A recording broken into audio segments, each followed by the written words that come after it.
Hi, I'm Dominic Graham. I'm from Kelly. I'm proud to be here hosting one of the live hangout tracks at truLondon. I'm here with Paul Jacobs, and we're going to talk about do we really need graduate recruitment?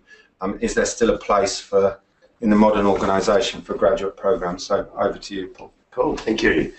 Well, being a recent grad myself and a Gen Y, I can really talk with authority about this topic. But I work in the space with clients around graduate recruitment as part of my consulting business. Worked with Deloitte for about the past 4 years in New Zealand on their social recruiting and employer branding. Right.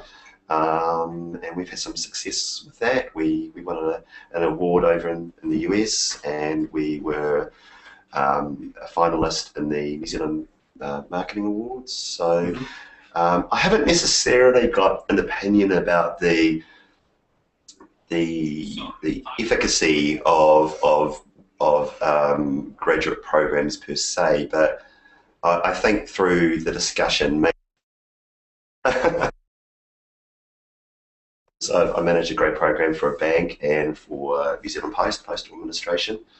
So yeah, I'll try and draw on my views there.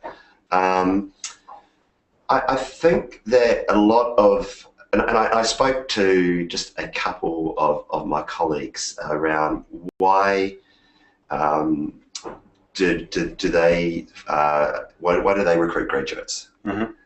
Just sort of like 5 minutes before I came into the room. And the answers I got were, number one, to build a pipeline of future talent, of leadership talent for the organisation. I got one view that in the first 3 years, a lot of grads aren't necessarily profitable or that productive or add that much value to the organisation.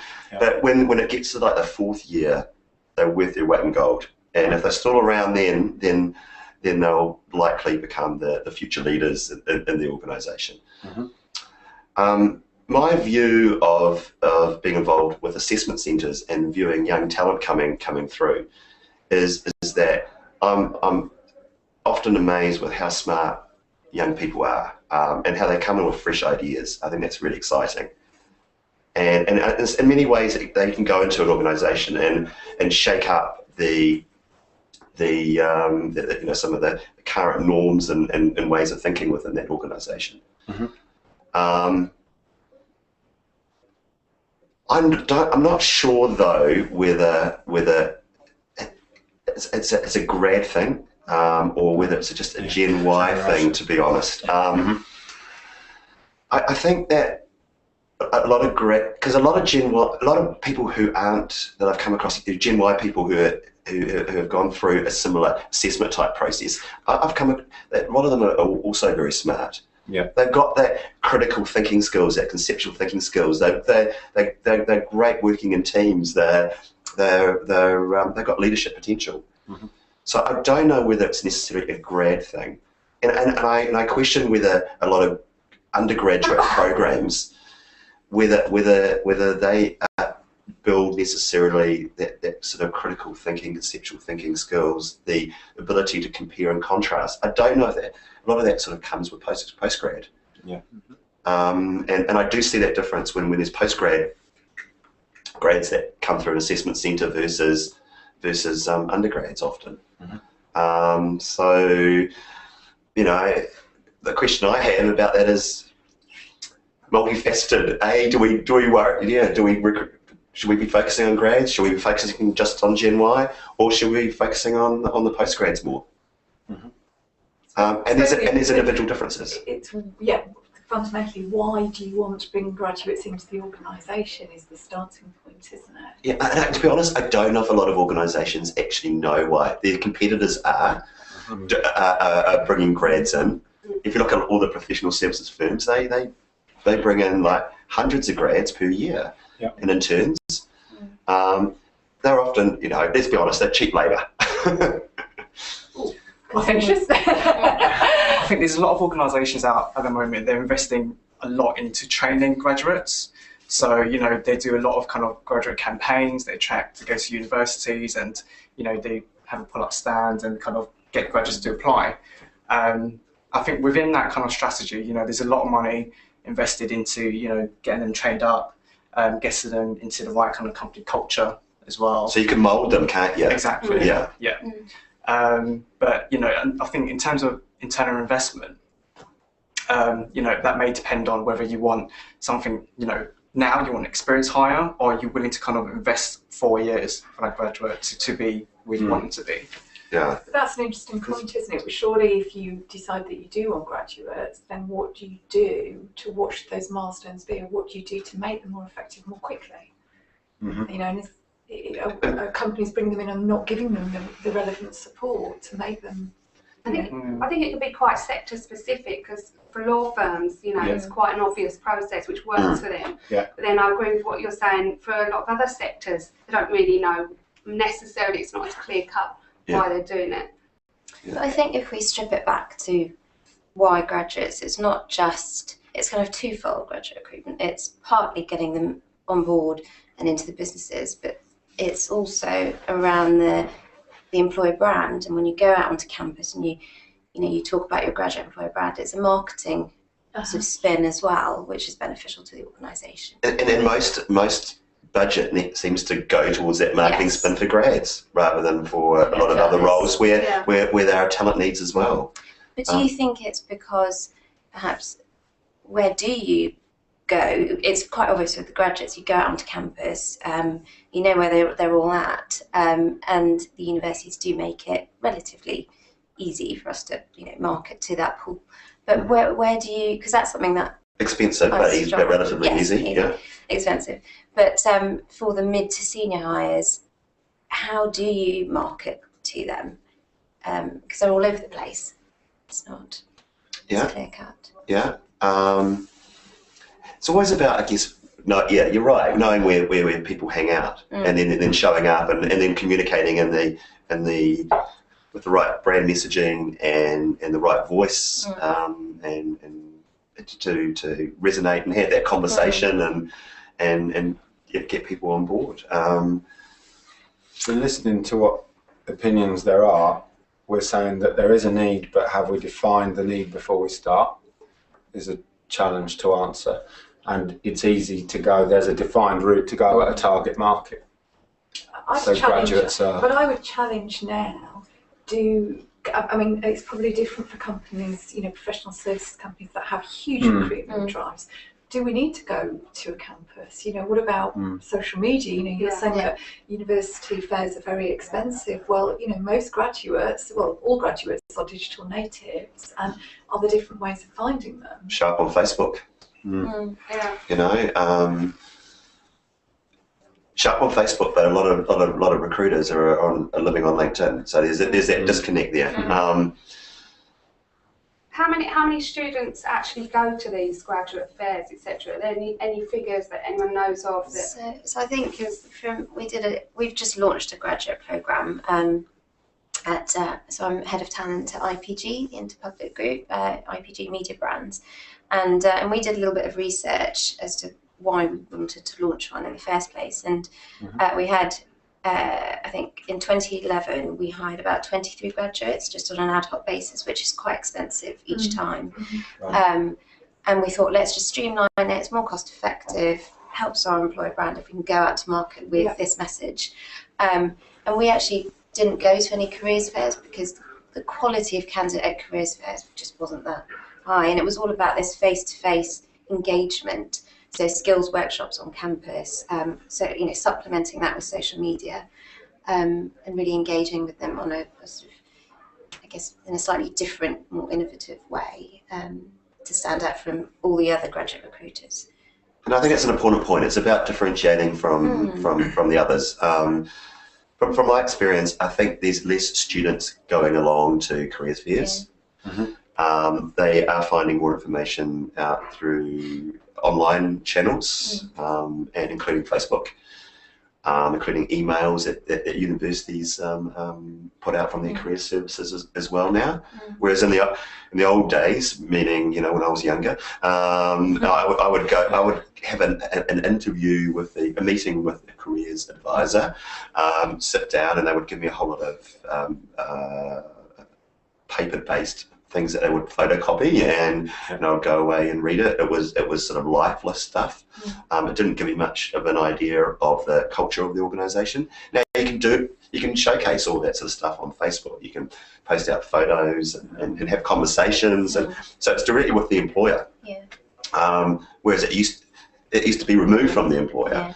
And like New Zealand Post, what we did is that we got all the students to come in into the organisation, to the postal sorting centre, and they would give them a tour and some drinks and some pizza and stuff like that. And about 20% of the students always left at that stage. It wasn't for them. But that's a good outcome though. But I think so. If we bring that do that same process in 2013, we could. I think we would probably we wouldn't have a 20% dropout at that stage, because we would try and be a little bit more realistic about the workplace, the environment in which they're going to move into, and give them a realistic job preview through visuals and conversation, and so it's sort of.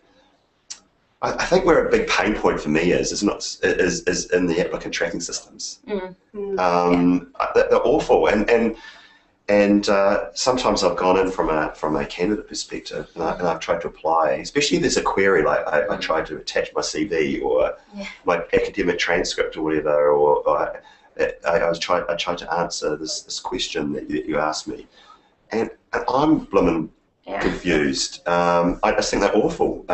So I think that we're turning a lot of people off at that stage. So we're doing all the attraction side better now. But then we're I think we're losing probably a lot of the top talent once we get through. We're kind of speaking to your point there about bringing people into the post center. That's something Microsoft does a ton of. Is they'll have. I live in Boston, right next to their office, and every month they have a grad event. And they're not starting with people looking for jobs now. They want people coming in from year 1, 2, 3, and so on. To keep them involved, spur new ideas, give them internships, things like that. So I think it's moving away a little bit from just going to where they are, but also bring them to you, and so they can get a feel for your culture. And that's like one of the biggest things I'm hearing right now is, are they culture fits? Because there's a huge excess of talent right now. Will they fit with us? Is it a worthwhile investment? And getting them involved, around your current employees, and then you can kind of talk to them about the recruiting things as well at the same time. I think that's really, really effective. I always think of the Zappos. Is it Zappos or Zappos or Zappos? Zappos. The shoes. But they're doing more than just shoes now, aren't they? They're doing the branch of. I think they're the largest online footwear retailer in the US. But they invite people to come in. So they put people through training, and then they pay people to leave. So they offer them like $10,000 once they've gone through the 6 weeks induction program, and they invite them to leave, and I think it's something like 10%. Don't quote me. 20%. Okay, leave at that stage. So that's a positive outcome for them. So, I think because I've heard this through quite a few tracks in the last 2 days, is how, and something that I didn't hear last year so much, is how deselection is important as well. And I think you're absolutely right on the culture fit, because it strikes me that possibly, tuning into this live streaming or down the line, people are going to Google and find graduate recruitment. And, if we put ourselves in the mindset of somebody that's about to start off on a graduate, become a graduate, pay a lot of money, invest 3 years of their life becoming a graduate, is it worth them doing that? Is it worth them going down that route? Does that differentiate them? Does it help them really find a career? Or as you were saying, is it more the character traits of being Gen Y and a proactive person looking for a job and having a good skill set? do I need to be a graduate right now? Does that help me in my career quest? And I think for law, like law graduates, I mean, because that's part of the official training, and for like a professional services firms, accountancy firms, they it's part of being a chartered accountant or whatever the terminology is in the UK. So, I think that's important, and I think you do need to have an undergrad degree to get a lot of that. So. But what if you're not in a profession? But that's, I think, where the issue is with companies attracting those people that haven't had, those graduates that haven't had a clear idea of what the profession they want to go into. Those other companies like engineering firms that provide a huge amount of a huge array of opportunities for graduates, they struggle to attract the grads to their programs. And keep them as well. I read something last week that said 50% of grads look to leave their job in the first 2 years. Not a good figure. I'm sure they don't all manage it. But this is obviously something that's an issue for those that are investing all this time and money. They don't want to lose them straight away. Yeah, I work with a New Zealand bank, and they've got a great program, but they invite employees to go through the program as well, and they've got to go through an assessment process. And the majority of the employees who apply do not have a university degree, but they've got a wealth of work experience, and I'm seeing similar levels of capability and thinking style and leadership potential on both sides.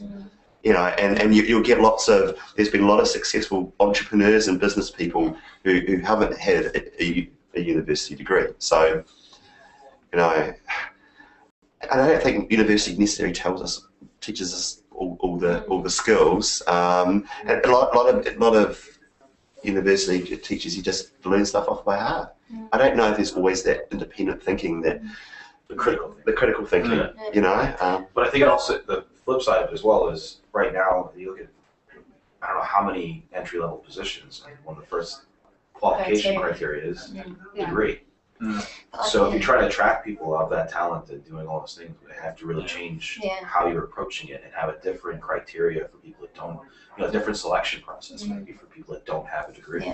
Because I think there's been a real rise in apprenticeships here, and that's brilliant. And actually, IBM are quite similar in that they have an apprenticeship program, their graduate program, and they've seen that the apprentices are progressing so much more quickly. And I think with the recent tuition fee hike here, we probably will see less people go to university. But there's also a role, in my view, in terms of industry, helping work with universities to understand what kind of degrees are important, because your point in terms of engineers, and that's an area that Kelly work in engineering quite significantly. So what we find is there's not enough STEM graduates coming through, so that's partly an awareness, but it also means those companies that are in that engineering space need to fight a lot harder to build their employer brand to attract those right people. I mean, I don't know what kind of graduates you're trying to attract. So very general business, so any from media degrees to business to history, we're really open. But for planning, media planning and buying, we've got a good pool. It's more the digital and the analytical skill sets that we are really competing with the consultancies, the engineering firms, and that's trickier. Which is again, employer brand and because there are some very successful employers out there that do not have grad programs. Yes. So I personally don't know what the correlation or causation is between taking on grads and higher performance in that organisation, or I'm still not that 100% sure why people. I don't know a lot of graduate recruitment coordinators know themselves why they take on grads. It's just they've always had a program. It shows that they've got current out there in the industry. The competitors are using it. Do you think it's that grads are now, as opposed to 20 years ago, are on average less qualified for the role? Do you think there's a kind of a talent appreciation because so many more people are going and getting degrees? I think in the UK there is absolutely a difference in the statistics between how many more people are going to university, and I think some of that is because people feel they have to, since that peer pressure is it, because it accelerates, and also, let's be honest, it's because of the economic climate, so the jobs haven't been there, so people haven't necessarily been able to leave school at 18, but then it poses that question in terms of how do those graduates differentiate themselves from their peer group, and what do they do to be seen, for a graduate programme where companies have decided to have one, how do those candidates make themselves stand out? What would attract you to take one graduate over another? I think there's a lot of graduates at the moment who, they've got their degree, but they don't necessarily have the experience to go with that. Yes. So they're in a catch-22 situation. There's a lot of grad programs and, they're grad, they apply. But I think sometimes when they get through to the application process, they don't necessarily have the necessary experience that employers are looking for. So the life skills. Exactly. So, sometimes they would need a year out, probably in industry, to get those skills. So I think sometimes, you have a degree, but you still need to differentiate yourself as well from there. Yeah, I think it's a discussion, isn't it, that you've got to have within your own organisation. Like, what are we looking for? What sort of skills do we need? Are there any gaps?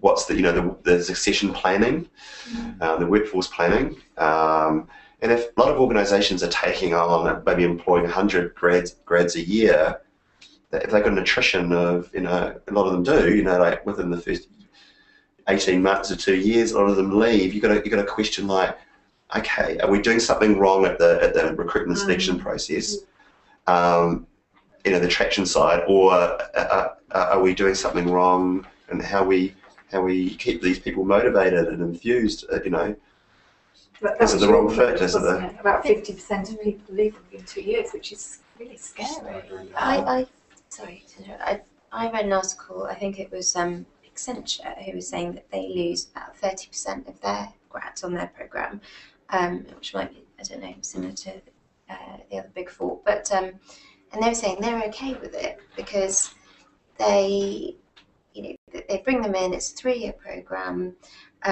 they hope that the real high performers will stay and they'll progress and go through. Totally okay with it. They're fine with it. Yeah. They're realistic, it does happen, it definitely happens. The ones who stay are the ones that... In terms of just playing the numbers game, or in terms of, do they feel those people have had a good brand experience and they'll carry that with them? Are they... I guess at the when they come in, they have that need for those skills and that labour or whatever they need on their projects. And then what a lot of the consultancy firms are starting to launch and think about now is alumni management programs. So how can they rehire further down the line? So I think they're quite, in this article they're saying that as Accenture, we're really proud that other companies will want to hire our graduates because they know they've been through this sort of fantastic training, they've come out of it. So our grads are getting poached, and that's kudos to us.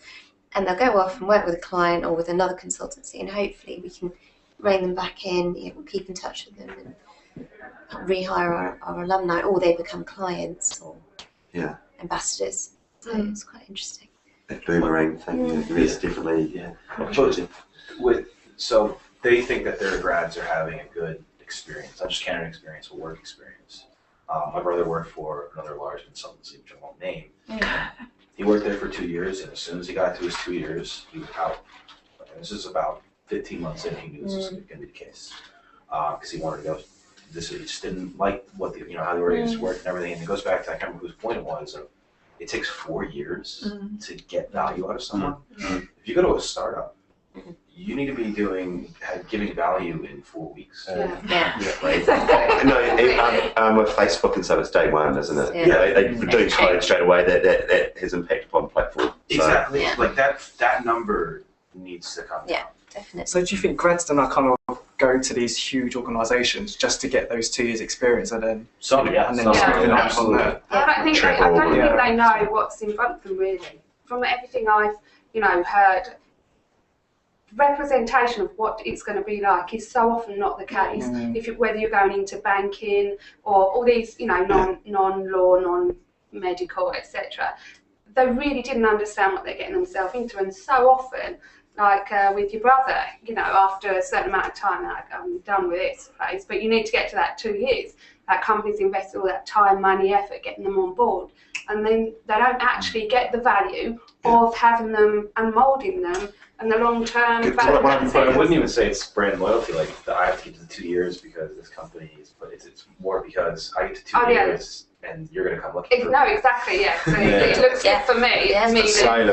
In New Zealand, it's graduate recruitment round at the moment for a lot of employers, and so they've got all the careers fairs across the country happening, and you've got some big brand names, multinationals, having a presence there, and they got, on their stands or whatever, they've got like games and mechanical balls and darts and like hula hoops and stuff like that. Oh, that's really relevant to what you're going to be doing on the job, isn't it? And I find that it's a good way to start a conversation. But what students really need, I think, is a conversation with actual employees of that company, including grads. What's it like to work here? And that's a question that always comes up. I think sometimes, we focus a lot on culture, but for grads, it's not just what's it like to work here, but what's it like to work. And actually, interestingly, I was sitting out on the last track and I was just tweeting, and there was one that came up from How To about the top 10 tips for graduates, and it really simple things about network, don't get drunk in the company, how to dress appropriately, how to communicate, how to and I think maybe some senior managers need to have these guidelines. But I think as recruiters, and I think as companies, we kind of, to me, we owe a little bit back to that society, to graduates as well. Absolutely, and that comes through from schools. Yesterday we were doing a session about networking. Again, that those are life skills that we were talking about. Graduates coming with, a great discipline in terms of education and learning. But do they know those basic life skills sometimes? And therefore, or they're coming with, especially Gen Y, very high expectations that will fail wherever they go. So a question. So I went through an American university, which 4 years, it's quite different, but internships are a big part of that. Is that a big thing in the UK, where you have your classes half a day for 6 months, you do classes, and then the other day of the week you're in a work environment, or summer internships? Isn't some European winter clerkships? But it's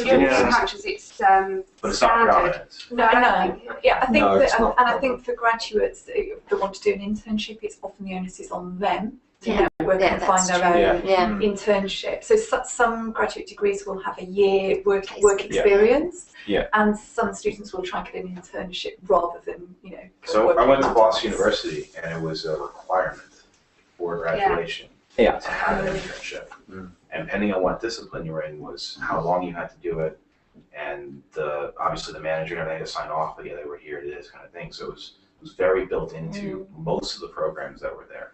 And did you feel that made a difference to your employability at the end of that? Absolutely. Just having to get up at 6 a.m.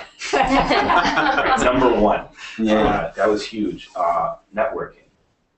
Just seeing what inner office politics. You don't see that. It's those little things. When not to get involved. When you should just leave the room. Those type of things.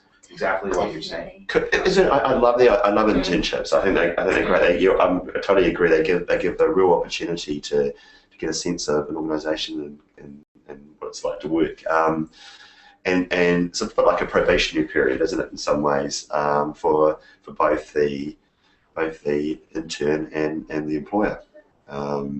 Not all interns get offered grad roles. Sure, but they might get a grad role somewhere else, maybe. Exactly. You find out. All right, I thought I really wanted to go into research, and I did it for 3 months, and not a chance. I need to go in a different direction. So it kind of helps them figure out what they want to do. But could we take that learning and shove it on a social media on a Facebook? Start putting that on Facebook or something, and just try and give them a similar experience or information, or maybe you could hear hear some stories of grads or interns and their experiences. Maybe we just need to, I think, like hanging out where people are hanging out, hanging out. Sorry. To a degree, a relatively uncensored blog of someone doing that would be no moderation, but be very helpful. Like a very frank discussion of this is what it's actually like, and how you exactly do that, I'm not sure, but I do think it needs to be done because not everyone has. A lot of these internships are unpaid, especially when they found out that it's required. They're like, well, you have to do it, so I'm not going to pay you. Which some people have to go work, so they can't afford to do that. So not everyone can do it. So building some kind of online platform to do that, I think that's where I think. But it's not the same as really doing it yourself. Feeling it, seeing it. Yeah, it kind of goes some way to that. Yeah, I was just about to say. Or a blended approach. Well, with graduate sales, so getting graduates into sort of sales organisations, and one of the things that used to come up time and time again, especially from medical sort of companies, is like the grad ticks all the boxes.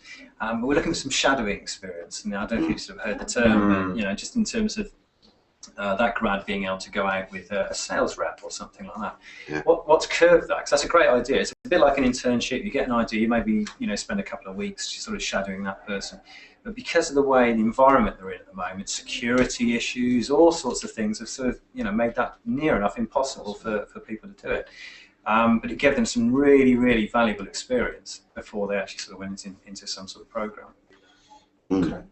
Well, if we flip healthy debate, and some of the research that I was doing before this track does suggest, a bit like you were saying about Microsoft and them getting at people earlier, that some of the bigger firms, to get at the best graduates, are now offering a fixed year as part of that degree. They're trying to get at them almost before they get into the university system. Japanese approach, isn't it? Get them while they're children. And again, that would support a healthy program that does give you an understanding of what you're going to walk into when you graduate. I think the nub of the question, though, is do we need these programs? So we're talking very much from the point of view of what the graduate needs to have, needs to see and understand, and completely agree, you see it all the time when you're dealing with people who don't know what the workplace is like. They're going in eyes closed, and there isn't a lot of awareness out there. So using social media, using the what we've got, the material and tools that we've got now to publicise that more and more. I think from the employer's perspective, we have to define, as we've all said time and again, whether we want graduates, and that's maybe not clearly done everywhere. So do we want the programs? One thing no one's mentioned yet is, it's kind of been pushed out a little bit with the recession, is the fact that baby boomers are going to be leaving the workforce in about 10 years, 5-10 years. A lot of them are going to start leaving. So all of these mid to senior people are going to be bumped up, and there's going to be a huge gap in the junior positions. So based on that alone, I'd say yes. I think that employers need to think carefully about what skill sets are needed, in terms of delivering the work that they need to do for their clients or to generate revenue. And I think that entry-level talent, there's always a need for that, just to get the work done, but then also for future-proofing the business. But I would say that a lot of companies do, especially the Big Four and others, do hire thousands. And do they actually really need thousands? Should they focus more on quality rather than quantity? I think a lot of them do hire thousands because there's also consumer and perception out there with their clients. Look at us, we're growing and we're bringing in all. It's almost an accolade, isn't it, to be the biggest graduate recruiter? But surely the accolade should be we are the best graduate recruiter. And I just want to correct something I said before. When you picked up when I said cheap labour, and I wasn't being really serious about that. But I was just sort of they're on very high salaries. A lot of these grads, but it's not at the same level as what I say a partner would be earning. But they have that potential to earn that much. So for professional services, say a lot of employers, it is a bit of a shared risk that they're taking on a new person. But you're getting the camaraderie, aren't you? Of going on a grad program. You're not just going there by yourself. You're getting that support network and that's really important. And you're getting a mentor often. Yeah. You're getting a buddy, whatever, you know. Because I was going to say that to, when Dom's saying, do you really need those programs? And I think probably for some of the smaller companies, maybe they don't. But if I were thinking, right, I'm a graduate, where do I want to start my career? It would be more attractive for me, if you want to attract really high caliber graduates, to think, I'll go on a program because of the peer group network, because it's a structured program. Then, obviously graduates all have to come to the workplace at some point, but if you were choosing and you had that opportunity, I think it would make more sense for most graduates, not for all. Some people don't want to be shepherded into that very corporate route.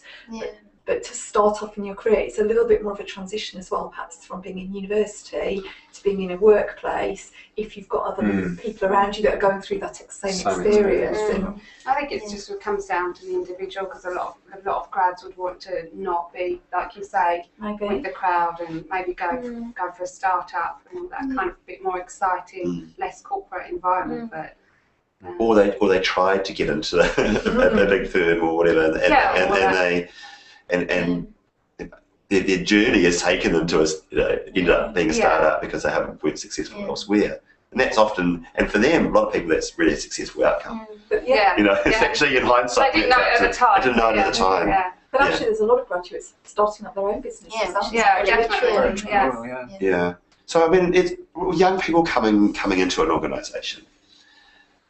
Are they? I guess the question I sort of have in my mind is: are they more open to new idea, bringing fresh ideas and technology and all that sort of stuff, compared to the Gen X and the baby boomers? Or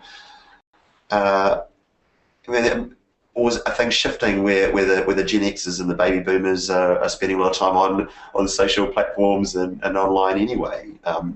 Is there becoming less of a gap between Gen Ys and their expectations, and maybe the expectations of all employees are starting to change as we're sort of heading into the future?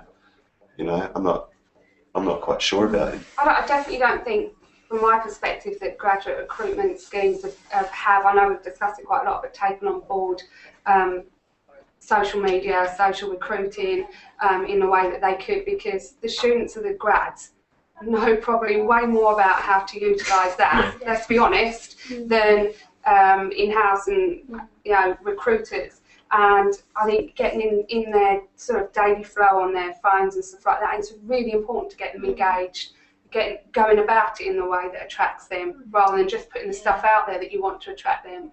I think it's important. It's a really good point, because what we did with our graduate program, we said, get yourselves noticed. It's competitive out there.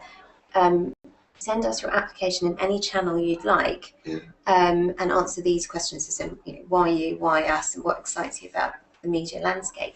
And we learned so much, because we got YouTube videos, we had Twitter campaigns, blogs that they just put together for the application. Especially in the media environment. It was brilliant. Yeah. And it shows you how committed somebody is as well. Exactly, that how much self-selection. research they've done. Yeah. So it sounds like the best person to run these grad programs would be the grads. Yeah, that's a good point. That's a good point. Which is actually one thing Microsoft does as well, is their internships are campus ambassadors. So you're responsible for attracting people from your university to all of these things that they're doing at their headquarters. And some of the stuff you talked about there, the way they get to people, is things that Gen X wouldn't have thought of doing. I'm trying to remember is it UK employer? It might be Unilever. Again, don't quote me, please. Do some research, Google it. Audience.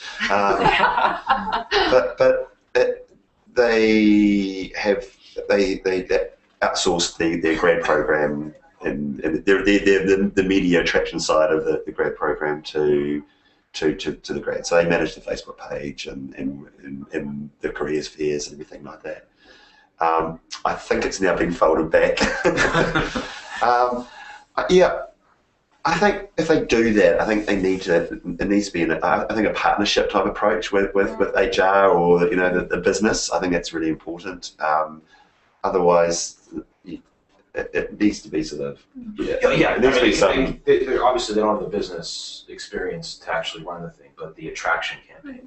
And they should be part of the interview process too, right? Yeah. Because those are the people that again they're going to probably be working more with. They're going to be more at their level perhaps of coming into the company, but also they can share those experiences. What was it like to join as a graduate?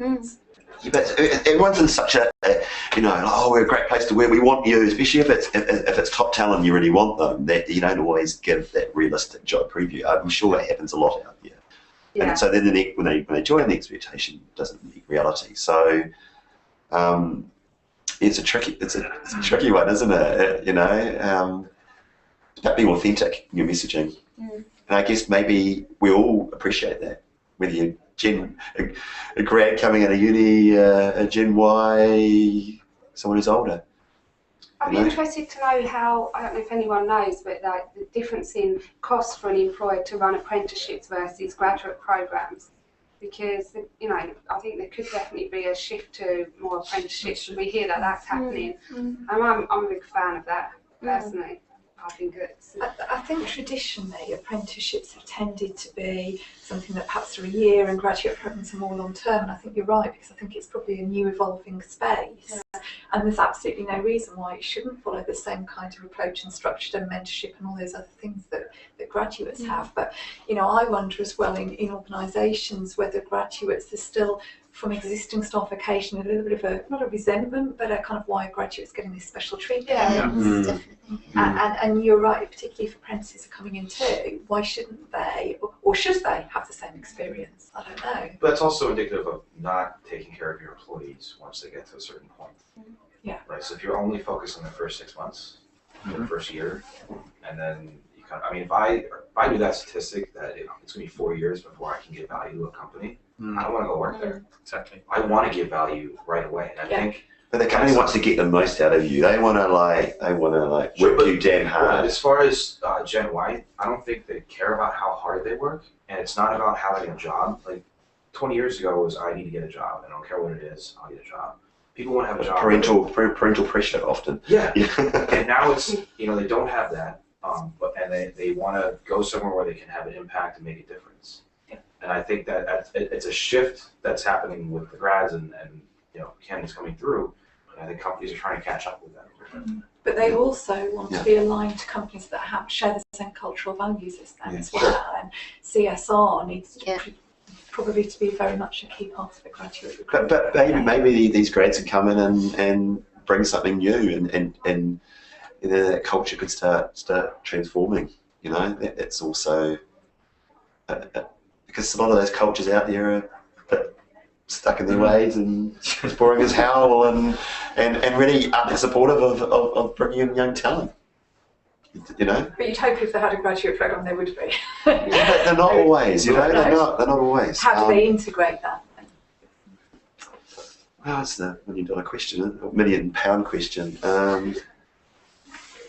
Is it also back to the point we've said that some of these programs are in place because they always have been, and how do you evolve them to make sure that they are current, to make sure that you are looking after someone, and if the shift there is that I want to be more valuable earlier, how are you demonstrating that? How are you measuring the cost between apprenticeship, and there's a lot of hows, and is all of that analysis being done? As we've been talking, I've been thinking it would be so nice to blow it up, wouldn't it? As we know it, and invent something new, just because why are we just all following the same way? We transform other things, don't we, in this world? Why aren't we transforming grad programs? I think there's a perception as well that because of what's happened in the economy, because there's more graduates out there, that it's very easy to attract graduates. And actually, there are certain roles you spoke about, digital or engineering, or maybe chemists or whatever, that we know, Dom, are very hard to get hold of. And I think that's a challenge for those companies in those sectors where we know there are skill shortages. What do they do? And they've probably got to work harder. So perhaps some of those companies will be more innovative in their graduate programs. But then that kind of goes back to what I was saying earlier, with Microsoft getting involved really early and helping to guide people in. Yeah. This is a wasted degree. You won't have a job in 5 years. You really should have a minor in that, but you need to get a degree in this. And there was something I was reading about last year thrown around. I'm sure you all know how expensive universities are in the States, with the expense being based on what your degree is. So if you're humanities, more expensive. If you're engineering, you get credits. And is that something that's been introduced, or they're considering? I've only seen it talked about. I'm sure some smaller universities will try it, and especially if you get buy-in from the likes of Microsoft, where they'll subsidize. If you can produce quality talent, and we hire them, we'll subsidize their. So the commercialisation of universities. There are some employers that I'm aware of that are thinking about creating a campus-style organisation. This being a company, more being like an open sort of community, breaking down the walls internally and externally as well.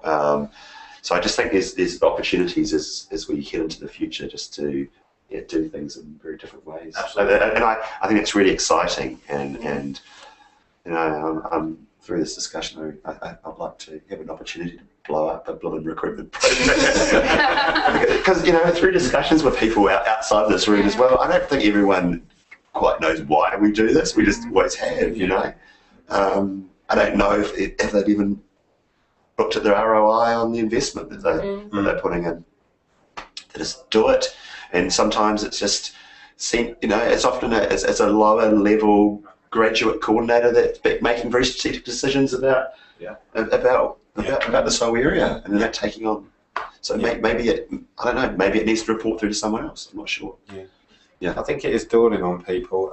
Again, a company I can't remember, that the CEO of a large investment-funded bank had looked at.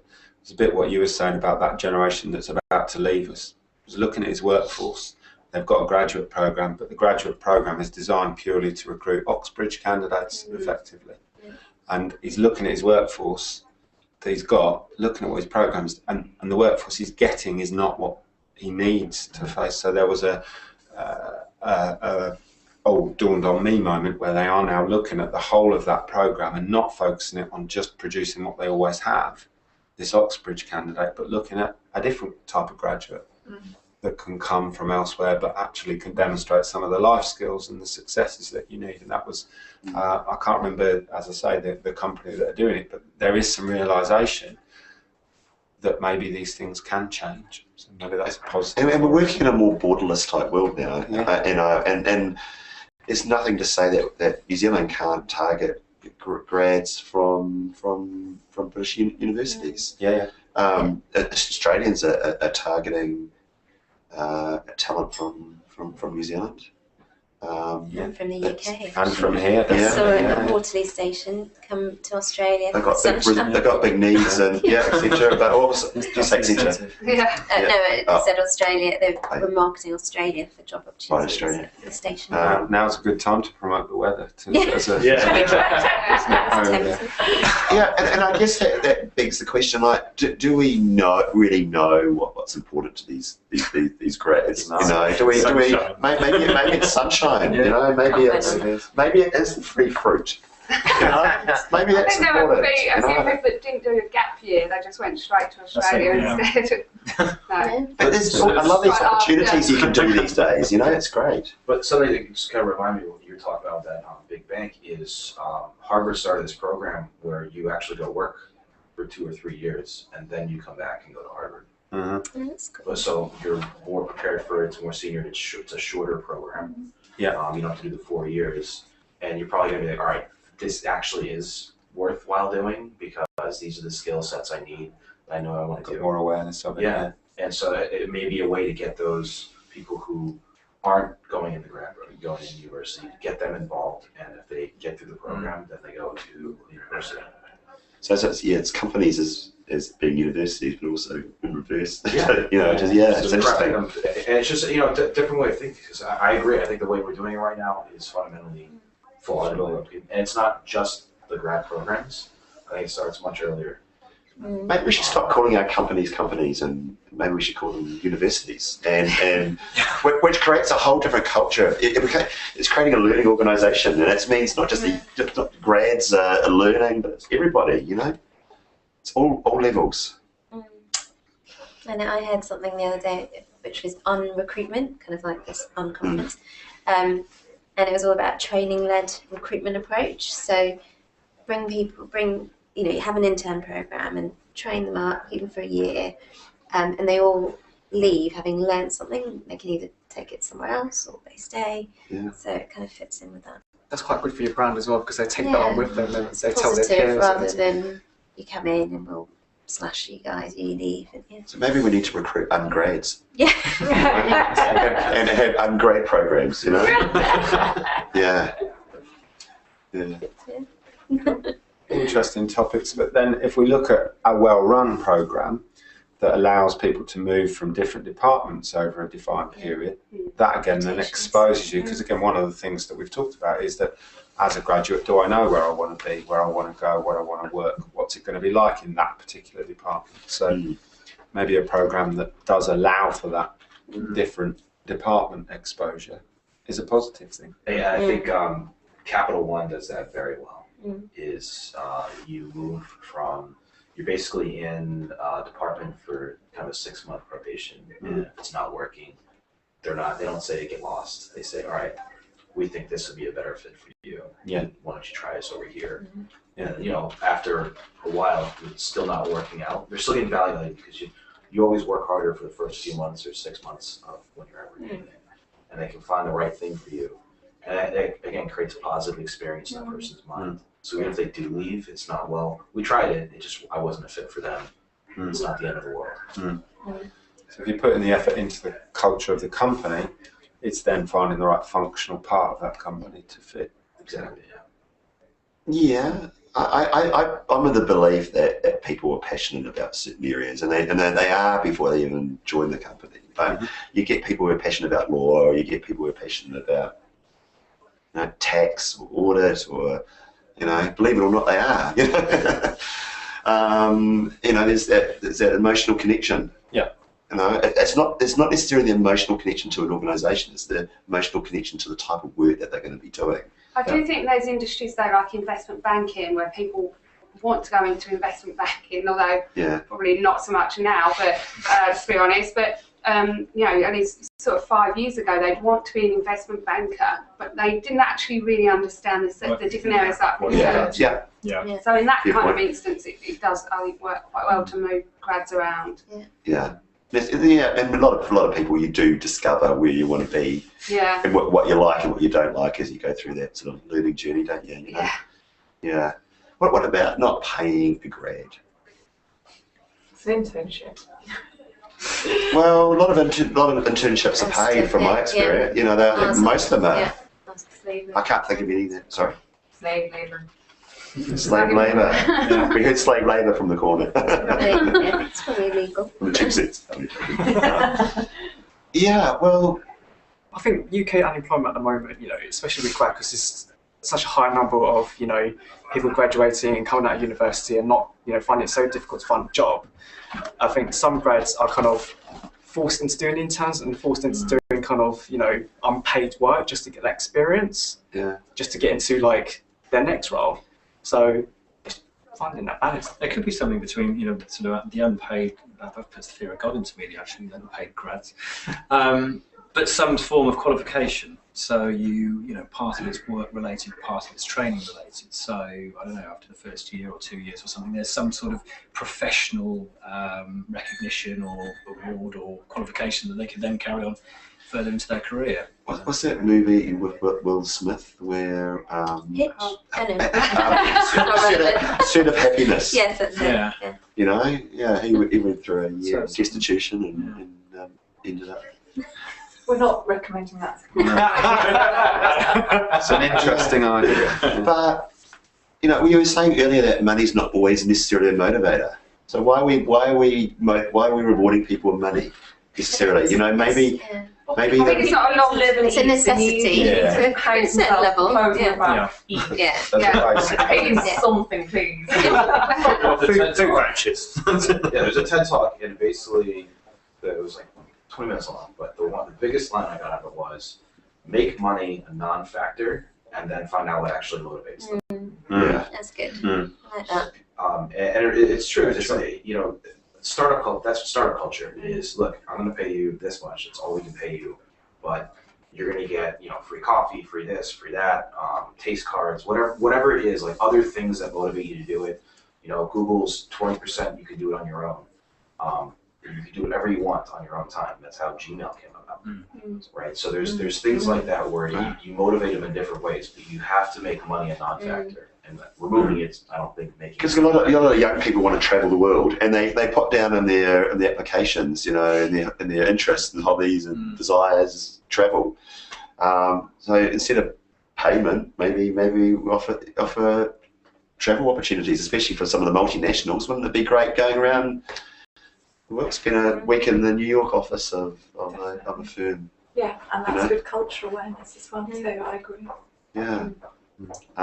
The long term, they shouldn't be motivated by money, but they've got a whole load of student debt immediately out of university, so there's an immediate issue that would be the problem there. But maybe they're still at uni, right? Or maybe the organisation is a uni. Why are we paying our students? They should be paying us. So for the education and the experience. So maybe we even charge them. But that comes back to my other point, where if I'm not making a difference, I don't want to be very creative. But if I'm not making a difference, I don't want to be there. So if I'm only learning, great. But I also want to apply that as soon as I've learned it. And that's giving you value. But maybe you apply it outside the organisation. Well, that's it. Maybe if you have an entrepreneurial sort of streak, well then you can take it elsewhere, or go to a competitor. They might want you. It's true. Well, what you're saying about adding value straight away, something I've heard a few times is that with grads, they bring with this, a bit controversial, they bring with them a kind of feeling that they're owed this. And they're sort of in some ways got delusions of grandeur. Like, I've done my 4 years, I'm amazing. Good for you for giving, employing me because you've done this, which is why I sort of think apprenticeships, etc. They're kind of a little bit more humble, a little bit more grateful. And as much as with grads you do get young, fresh eyes to something, not necessarily in the way that you could from even younger people, I think. Potentially. I don't know if I said that very well. Yeah, very well, and I understood you anyway. Yeah. We've got a connection. But I remember when I first got my first job, and I was a grad, and I was like, and I got shut down very quickly, and it was a really good lesson. So it wasn't. When I look back in hindsight, when I look back in hindsight, it's a good outcome. I was shut down. It actually was. But at the same time, it sort of stumped out my creativity a little bit. I felt like I couldn't be me.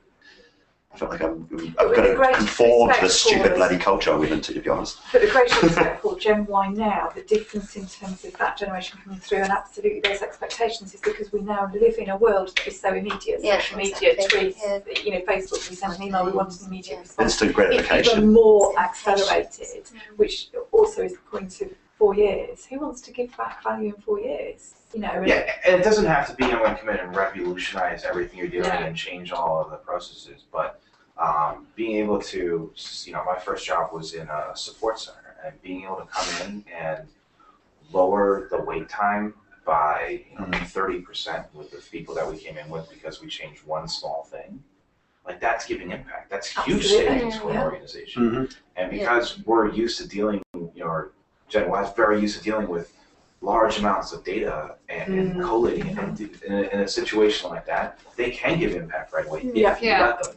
And the feedback needs to be constructive, and if it's a stupid idea, shoot them down. But in a constructive way, all right, here's why that's bad. Now go think about it and figure out a better way to do it. Because I think it's right, you kind of crush people's creativity and their motivation to try and make a change. So that's empowering the graduates. And it comes down to the culture of an organisation. It has to be entrepreneurial and embrace that kind of entrepreneurial spirit and verve. And I can't remember what consultancy it was, one of the big 4 consultancies. They have this thing which is one idea, one problem, 2 solutions, and you've got to present, you've got to say, right, this is the problem, but here are my 2 solutions. And it might be that they're both wrong, but it's just fostering that culture. Yes, I'm thinking. Yeah, and I think company needs to. And I think everything I'm saying is also kind of with the like small changes. It's not, don't rip out the plumbing. Minor tweaks. Don't throw the baby out with the bathwater. Yeah. Oh no, blow it away. Transformational change. I'm sick of almost continuous improvement, blowing minor change. I don't know. Just go for the jugular. If it's, if you don't know whether it's broken until you actually. Maybe there's minor changes. Maybe there's a completely different way of doing things. Yeah, I'm only joking. I think. Well, in certain situations you're probably right though. Yeah, and I think it's the thing. It's situational. Yeah. I think that draws us nicely to conclusion. Thank you everyone for interacting. Thanks Paul for introducing the topic.